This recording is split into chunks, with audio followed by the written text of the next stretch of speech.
Can you tell me what you're here for today?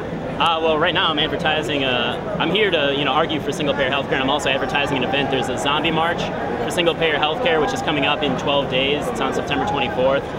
So I'm just trying to spread the word, pass out some leaflets, that sort of thing. So, in your opinion, why do you think single-payer healthcare is the way to go? Well, I mean, there are numerous studies that you can look to. I mean, you can look at.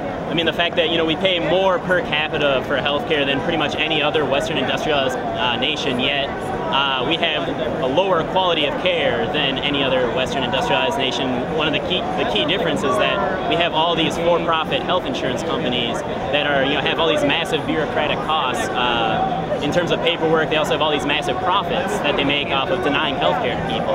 And I think it's only by eliminating the profit motive in healthcare that we'd really be able to get the kind of high quality care that we all deserve. You don't even have to go to other countries to get Medicare. What's wrong with profit? What's wrong with profit? Well, I mean, I think there are some moral issues with profit, but at the same time, it's money that is being spent on healthcare that's not going to treating people. It's going to padding the pockets of these CEOs of insurance companies. What's other than profit, what's the motivation for people to provide any service? I'm sorry, could you repeat that? So you're saying that these companies are getting profit, and that's a bad thing. Yeah. Isn't that kind of the point of every business?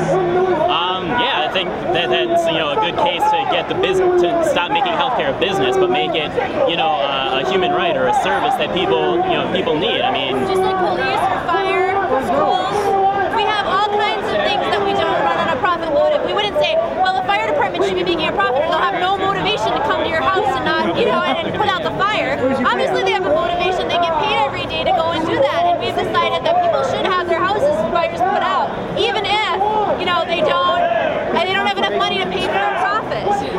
Does the possibility of the skeptics would say that it's going to lead to a lot of money being spent by our country, like taxpayers' money, and the possibility of rationing? What do you think about that? Rationing? I would say Medicare is not rationed.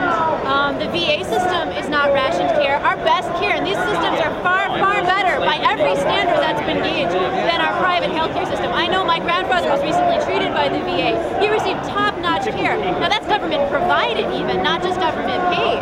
Now that system, that's what we provide to our veterans, the people that we, have served our country, and they get the best possible care. I think that's something that we should all have as Americans is care when we're ill. I mean, just as much as we should all have police protection and fire protection and schools. I mean, the largest uninsured group in our country is children. How does a child not get health care when it's necessary?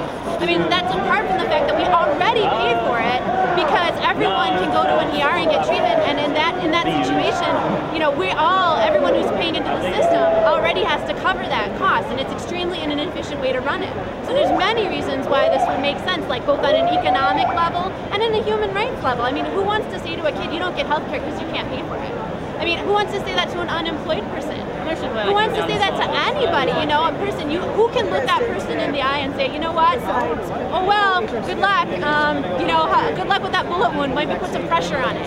It's so what just about ridiculous. Again, the other side would maybe say, well, look at countries like Canada. There are people that can't get treated soon enough that come here, and wouldn't our country be in the same boat if we went to that type of healthcare system? I don't think that's actually that accurate at this point. I mean, and the fact is that when there's problems with funding in countries with care, you can always increase the funding slightly to cover it. If they're not getting enough care, and that's the same way here in the U.S. There's tons of people. There's lots of people who don't get any care or can't get care anywhere but through an ER. I mean, in Canada, at least they can get care. I mean, and the idea that we don't have waiting lines here in the United States and they only have them in Canada. I mean, I don't understand who has that idea, because anyone who's gone through the healthcare system here will tell you that there's waiting lines here too in various areas. How do you think it would affect the deficit and taxes? I think that it's more. I think that the issue is that the plans that are being proposed pay for themselves. But I also think that as a matter of our gross national product, the amount would go down that we spend, because that's been the experience in every other country that has this. Every other country that has this, by the way, has better health statistics than we do. So they get more distribution system for less money, and they get everything better, and yet no one goes without. I mean, I don't understand why when we look at those numbers, when you actually look at the comparison, we look at how people here love Medicare and the veterans love the VA. You look at all that and you say, where is the argument against instituting that for everyone? Cool. Thanks a lot. No problem.